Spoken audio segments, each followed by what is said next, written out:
Hello students. In today's session, I'll be giving you an overview of the WTO dispute settlement system. WTO dispute settlement system is the backbone of today's multilateral trading regime. With the establishment of the World Trade Organization and the adoption of dispute settlement understanding, resolution of international trade disputes has entered a new and, in the context of international trade law, a highly legalistic era. The system is sometimes referred to as the WTO's unique contribution to the stability of global economy. There have been over 300 disputes brought to the World Trade Organization since its creation in January 1995, and these disputes cover a wide range of economic activities. The current dispute settlement system was created as a part of the WTO agreement during the Uruguay round. It is embodied in the understanding on the rules and procedures governing the settlement of disputes, commonly referred to as the dispute settlement understanding. Now, let us take a look at the objectives and the purpose of the dispute settlement system.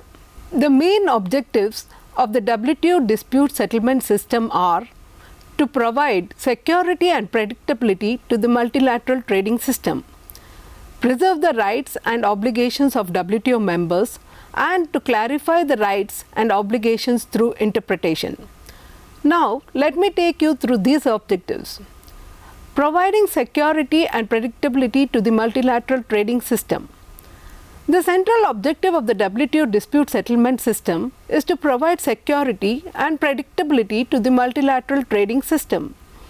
Article 3.2 of the Dispute Settlement Understanding states, the dispute settlement system of the WTO is a central element in providing security and predictability to the multilateral trading system. The members recognize that it serves to preserve the rights and obligations of members under the covered agreement and to clarify the existing provisions of those agreements in accordance with the customary rules of interpretation of public international law.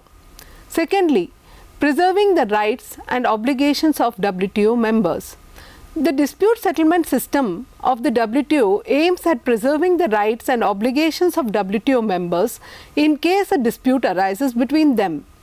A dispute arises when one WTO member adopts a trade policy measure that one or more members consider to be inconsistent with the obligations set out in the WTO agreement.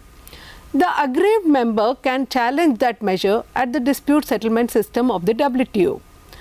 The next objective is clarification of rights and obligations through interpretation. Central to any dispute settlement system are the rules of interpretation and the rules on burden of proof.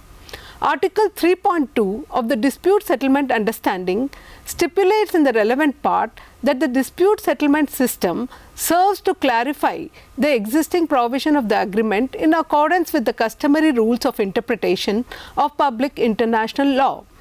In US gasoline case, the appellate body noted, the general rule of interpretation set out in Article 31 Clause 1 of the Vienna Convention on the Law of Treaties has attained the status of a rule of customary or general international law. As such, it forms a part of the customary rule of interpretation of public international law, which the appellate body has been directed by Article 3 Clause 2 of the Dispute Settlement Understanding to apply in seeking to clarify the provisions of the General Agreement and the other covered agreements of the Marrakesh Agreement. Thus, the General Agreement is not to be read in isolation from the public international law. In Japan Alcoholic Beverages 2 case, the appellate body added, there can be no doubt that Article 32 of the Vienna Convention dealing with the role of supplementary means of interpretation has also attained the same status of a rule of customary international law. Now, let me give you an insight into the various bodies of the WTO involved in the dispute settlement process. Firstly, the dispute settlement body. The General Council discharges its responsibilities under the dispute settlement understanding through the dispute settlement body. It is composed of representatives of all WTO members. The DSB is responsible for administering the DSU or the dispute settlement understanding and overseeing the entire dispute settlement process.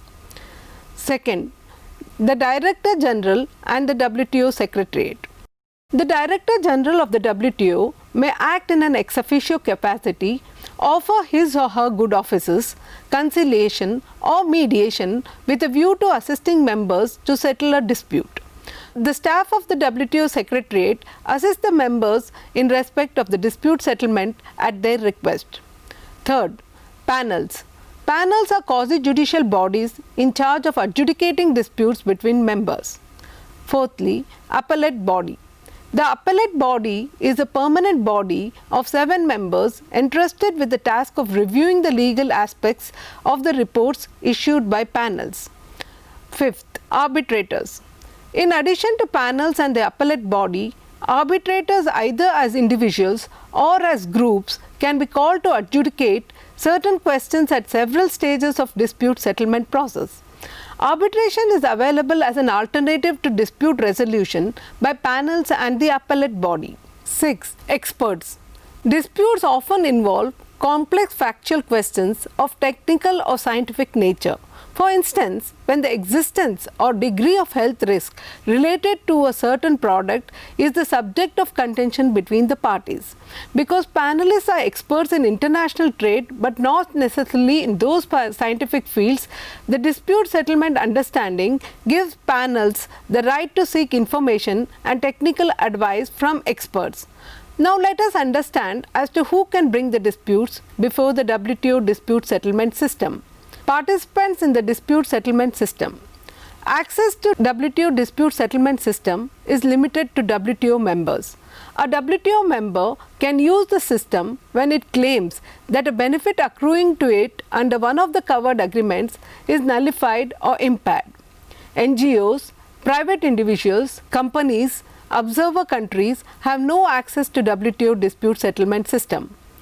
Now, let me take you through the most important aspect of the WTO dispute settlement system, the dispute settlement process. In WTO's dispute settlement proceedings, 4 separate stages can be distinguished. First, consultations. Second, panel proceedings. Third, appellate review proceedings. And fourthly, implementation and enforcement of the recommendations and rulings of the panel and or the appellate body as adopted by the dispute settlement body. Now, let us have a look at consultations. WTO dispute settlement proceedings always start with consultations between the parties to the dispute. This gives the parties an opportunity to discuss the matter and find a satisfactory solution without resorting to litigation.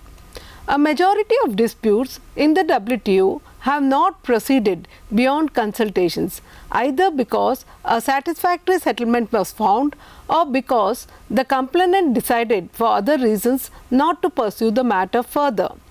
With regard to consultations, the following points need to be noted. Initiation of consultations. A request for consultations giving the reason for the request must be submitted in writing and must identify the measure at issue and the legal basis for the complaint. All requests for the consultations are to be notified to the dispute settlement body and the relevant councils and committees by the members requesting consultations. The request for consultations inform the entire membership of the WTO and the public at large of the initiation of a WTO dispute. Second, conduct of consultations. Parties have a broad discretion as regards the manner in which consultations are to be conducted. Thirdly, outcome of consultations. If the consultations are successful and lead to a mutually agreed solution to the dispute, this solution must be notified to the dispute settlement body. Mutually agreed solutions must be consistent with the WTO law. If consultations between the parties fail to settle the dispute within 60 days of the receipt of the request for consultations, the complainant may request the dispute settlement body to establish a panel to adjudicate the dispute. The next stage is the panel proceedings. When consultations are unsuccessful, the complainant may request the establishment of a panel.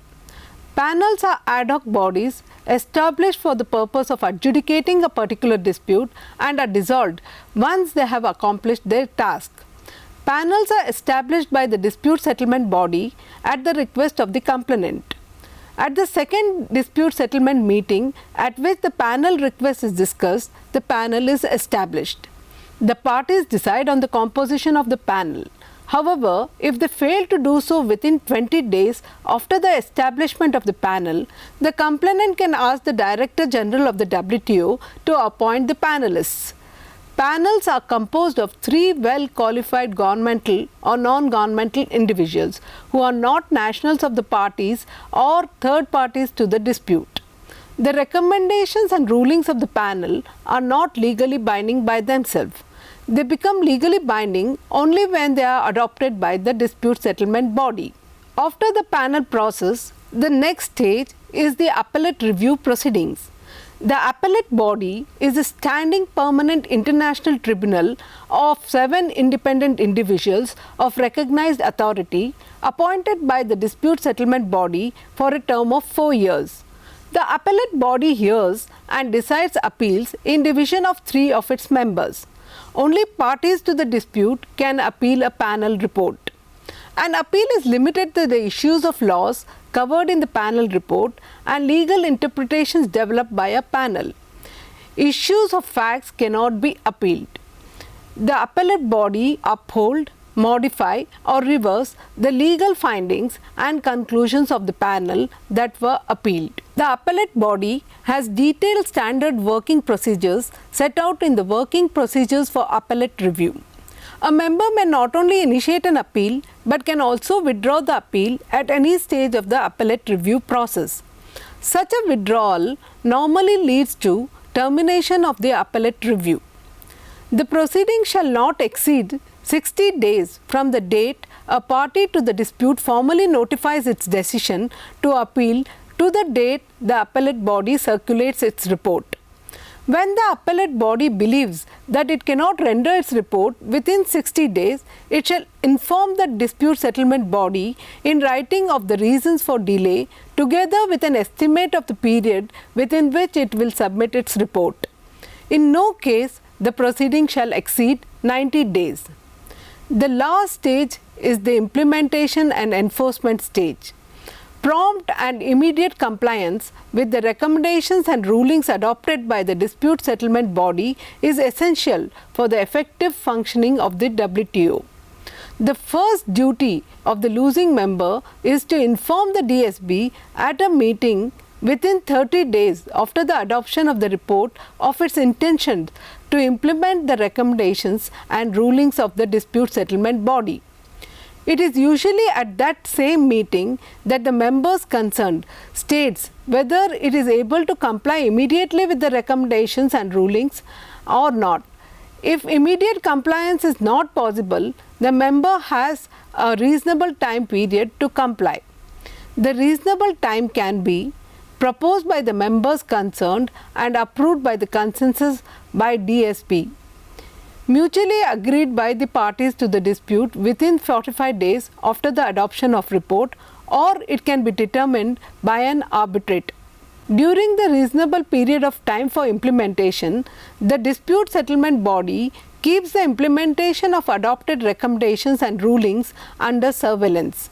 If the respondent fails to implement the recommendations and rulings and agreement on compensation cannot be reached, the complainant may request authorization from the dispute settlement body to suspend the application of concessions and other obligations to the respondent.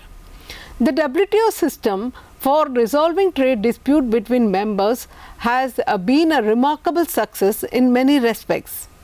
The 2004 Sutherland report on the future of WTO stated, the current WTO dispute settlement procedures constructed with painstaking, innovative, hard work during the Uruguay round are to be admired and a very significant and positive step forward in the general system of rules-based international trade diplomacy. In many ways, the system has achieved a great deal and is providing some of the necessary attributes of security and predictability which traders and other market participants need and which is called for in the Dispute Settlement Understanding Article 3. WTO dispute settlement system makes an important contribution to the objective that within the WTO, right prevails over might.